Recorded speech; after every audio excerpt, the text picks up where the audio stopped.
So hello everyone, welcome to FS. कैसे हो दोस्तों? आप सभी लोग आईआईटी जेम 2026 के लिए प्रिपेयर कर रहे हैं। तो आपके लिए एक बहुत बढ़िया सी इंफॉर्मेशन मैं आज लेकर आया हूँ कि कैसे आखिरकार 0 से 65 प्लस मार्क्स को अचीव किया जा सकता है। अगर हम आईआईटी जेम 2026 की इस एग्ज़ाम में इतना कारनामा करना चाहते हैं तो आपको एक बस छोटी सी बातों को ध्यान रखना पड़ेगा। कौन कौन सी बातें हैं, इन बातों को हम ज़रा गौर से समझते हैं। सबसे फर्स्ट दोस्तों, कि सबसे पहली बात ये आ जाती है कि आपको सबसे पहले तो सिलेबस को अंडरस्टैंड करना है। जितने भी दिन अभी हमारे पास एग्ज़ाम के लिए बचे हैं, उन दिनों में सबसे पहले तो आपको सिलेबस को अंडरस्टैंड करना है। अगर आपने सिलेबस को अंडरस्टैंड कर दिया, फिर उसके बाद रियल स्ट्रैटेजी चालू होती है, जिसके बेस पर हम 0 से 65 प्लस मार्क्स को अचीव कर सकते हैं।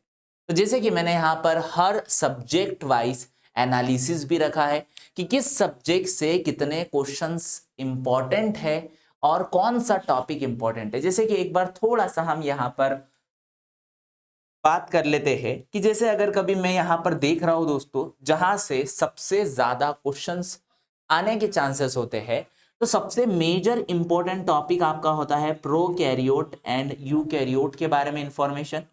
मेम्ब्रेन ट्रांसपोर्ट और प्लाज्मा मेम्ब्रेन से क्वेश्चन आते हैं। और दोस्तों सेल साइकिल से क्वेश्चन आपसे पूछे जाते हैं एंड सेल ऑर्गेनिल से भी आपको क्वेश्चन मिलते हैं।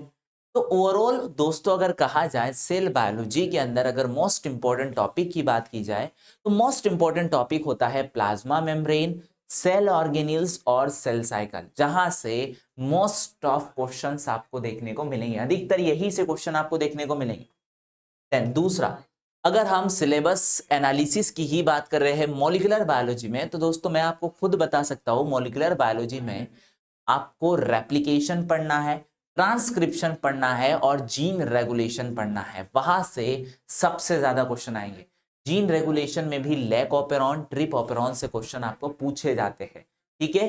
देन नेक्स्ट हम बात कर लेते हैं दोस्तों सेल सिग्नलिंग वाली यूनिट से। तो देखो सेल सिग्नलिंग वाली यूनिट में कैंसर से क्वेश्चन आपको मिलेंगे, साथ ही साथ आपको जीपीसीआर और आरटीके से क्वेश्चन देखने को मिल जाते हैं। याद रखें इस यूनिट में ये टॉपिक बहुत इंपॉर्टेंट है।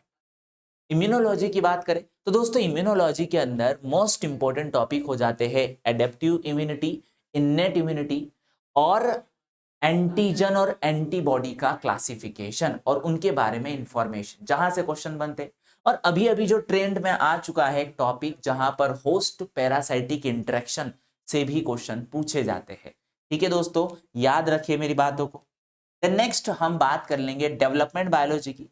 तो डेवलपमेंट बायोलॉजी में बेसिक्स ऑफ डेवलपमेंट से क्वेश्चन आते हैं, है ना। ज्यादातर इस सेक्शन से क्वेश्चन नहीं आते, बट डेवलपमेंट के बेसिक्स आपसे कुछ पूछे जाते हैं।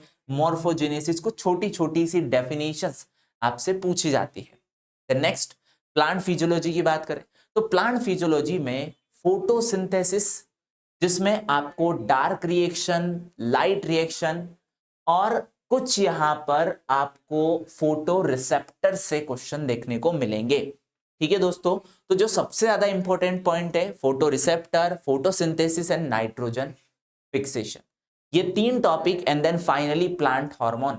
इनसे चारों टॉपिक से बहुत ज्यादा क्वेश्चंस आने के चांसेस होते हैं। देन नेक्स्ट एनिमल फिजियोलॉजी की बात करें तो दोस्तों एनिमल फिजियोलॉजी में सबसे ज्यादा इंपॉर्टेंट टॉपिक है आपका रेस्पिरेटरी सिस्टम, नर्वस सिस्टम और हार्मोन रेगुलेशन।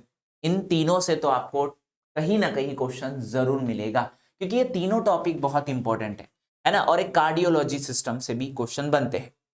टेक्सोनॉमी की बात करें तो ये थोड़ा सा छोटा सा टॉपिक है, जहां से एज सच ज्यादा क्वेश्चन नहीं आते हैं, है ना। यहाँ पर टेक्सोनॉमी के अंदर क्लासिफिकेशन से ज्यादातर क्वेश्चन आते हैं, माइक्रोबियल क्लासिफिकेशन से।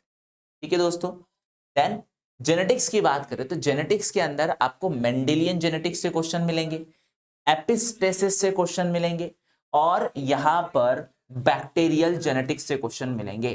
तो ये तीन टॉपिक जो कि मोस्ट इंपॉर्टेंट टॉपिक हो जाते हैं आपके जेनेटिक्स में।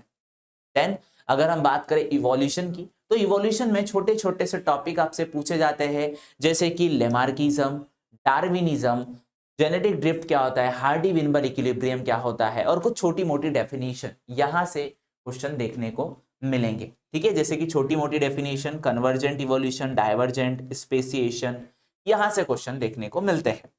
ठीक है दोस्तों, नेक्स्ट माइक्रोबायोलॉजी के ऊपर मैं डिस्कशन करूंगा। तो माइक्रोबायोलॉजी के अंदर आपका माइक्रोबियल क्लासिफिकेशन बैक्टीरिया के बारे में, अधिकतर क्वेश्चन बैक्टीरिया से बनेंगे।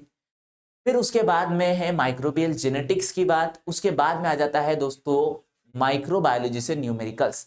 यहां से न्यूमेरिकल्स आपसे पूछे जाते हैं, वो भी माइक्रोबियल ग्रोथ से, न्यूट्रिशनल टाइप ऑफ माइक्रोब से। ठीक है, तो ये बात याद रख ले, यहां से क्वेश्चन आपको देखने को मिलेंगे। एंड देन अभी जो नए टॉपिक जुड़े हैं दोस्तों, है ना, down stream process, up stream process, वहां से भी इस बार क्वेश्चन बनने के चांसेस जरूर होंगे। एंड नेक्स्ट अगर हम टेक्निक्स की बात करें दोस्तों, तो टेक्निक के अंदर RDT, recombinant DNA technology, spectroscopy, और इसके बाद आ जाता है ब्लॉटिंग टेक्निक, जहां से आपको क्वेश्चन जरूर देखने को मिलेंगे। तो ये कुछ मोस्ट इंपोर्टेंट टॉपिक्स मैंने आपको बताए हैं। इनको आपको मेजरली 3 स्ट्रैटेजी में पढ़ना है। क्या पॉसिबल है इन इंपॉर्टेंट टॉपिक के थ्रू 0 से 65 प्लस मार्क्स को अचीव करना? जी हाँ, इसका आंसर है यस। तो कैसे अचीव होगा? मात्र आपको 3 स्टेप को फॉलो करना है दोस्तों। 3 स्टेप कौन सी है? 3 स्टेप सिर्फ इतनी है, इन इंपॉर्टेंट टॉपिक्स के शॉर्ट नोट्स आपको बनाना है, स्मार्ट नोट्स बनाना है, रिवीजन करना है उन टॉपिक्स को, और उन टॉपिक से रिलेटेड क्वेश्चन की प्रैक्टिस आपको लगातार करते जाना है। सबसे पहली बात, कैसे बनाए सर स्मार्ट नोट्स? तो दोस्तों स्मार्ट नोट्स बनाने के लिए आपको 3 से 4 कैटेगरी में डिवाइड करना है। जैसे कि अगर आप स्मार्ट नोट्स बना रहे हो तो आपको सबसे पहले तो अपनी पीवाईक्यू की सॉल्यूशन बुक रखना है अपने पास, जिसमें जब भी आप पीवाईक्यू को पढ़ोगे दोस्तों, सॉर्टेड पीवाईक्यू, तो उसमें 4 ऑप्शन में से एक ऑप्शन आपका करेक्ट है, जिसका एक्सप्लेनेशन आपको दिया हुआ है। बाकी बचे हुए 3 ऑप्शंस के बारे में आपको वहीं पर एडिशन करना है, और नहीं तो आपको एक ऐसे शॉर्ट नोट्स बनाने हैं जहां पर उनकी इंफॉर्मेशन आपको एडिशन करना है। देन सब्जेक्ट वाइज अगर बात की जाए, तो आप एक लॉन्ग इंफॉर्मेशन को शॉर्ट चार्ट में, या फ्लो चार्ट में, या डायग्राम में, या ग्राफिकल रिप्रेजेंटेशन के फॉर्म में रिप्रेजेंट कर सकते हो, जहां पर आप विजुअलाइज करके ही उसके आंसर को प्रेडिक्ट कर सकते हो। ठीक है, तो कुछ इस तरीके के शॉर्ट नोट्स आपको बनाने हैं, फॉर्मूला वाले शॉर्ट नोट्स बनाने हैं, डायग्रामेटिक शॉर्ट नोट्स बनाने हैं, और अधिकतर आप छोटे से ब्लॉक के अंदर ही ज्यादा से ज्यादा इंफॉर्मेशन को इनपुट कर सको। ठीक है दोस्तों, देन दोस्तों मैं आपको एक बात बताना चाहूंगा, अगर आप IIT जेम और गेट की तैयारी कर रहे हैं तो आपके लिए बेस्ट ऑफर है 10% का offer flat IFS 10 coupon code के साथ 8 दिसंबर से हमारी नई बैच में। तो आप इनरोल कर सकते हैं दोस्तों हमारी नई बैच के अंदर, जहां पर आपको लाइव पढ़ाया जाएगा। एंड आगे बात कर ली जाए रिवीजन के बारे में, बात आ जाएंगी सर रिवीजन कैसे करें। तो दोस्तों रिवीजन का एक फंडा है, जो टॉपिक आप पर डे पढ़ोगे उसको रात में एक बार वापस से रिवीजन करके सोना है। देन उसी टॉपिक को वापस से आपको सैटरडे पढ़ना है, मतलब अगले दिन अगले टॉपिक पढ़ना है। एंड देन उसी टॉपिक को आपको 15 दिन के बाद वापस से रिवीजन करना है, जो कि आपके माइंड में पूरी तरीके से फिक्स्ड मैप बनाने के लिए रिस्पॉन्सिबल है। ठीक है दोस्तों, देन क्वेश्चन की प्रैक्टिस कहां से करें सर? तो दोस्तों क्वेश्चन की प्रैक्टिस करना है अगर आपको, तो आप हमारे साथ ऑनलाइन कोर्स में आकर जुड़ सकते हैं, या हमारे साथ यूट्यूब के ऊपर भी जुड़ सकते हैं। सो यूट्यूब पर हमारा सुबह 10 AM पर क्लास चल रहा है, जहां पर मैं आपको most important topic with their question practice वो करवा रहा हूं, सारे सब्जेक्ट से रिलेटेड। तो सभी को सुबह 10 बजे इस IIT जेम के चैनल पर आकर मिलना है, और हम वहां पर मोस्ट इंपॉर्टेंट कॉन्सेप्ट और साथ ही साथ क्वेश्चन की प्रैक्टिस भी कर रहे हैं सारे सब्जेक्ट से रिलेटेड। देन दोस्तों आपको मैं बताना चाहूंगा, समय बड़ा इंपॉर्टेंट है, समय को बिल्कुल मत गवाओ।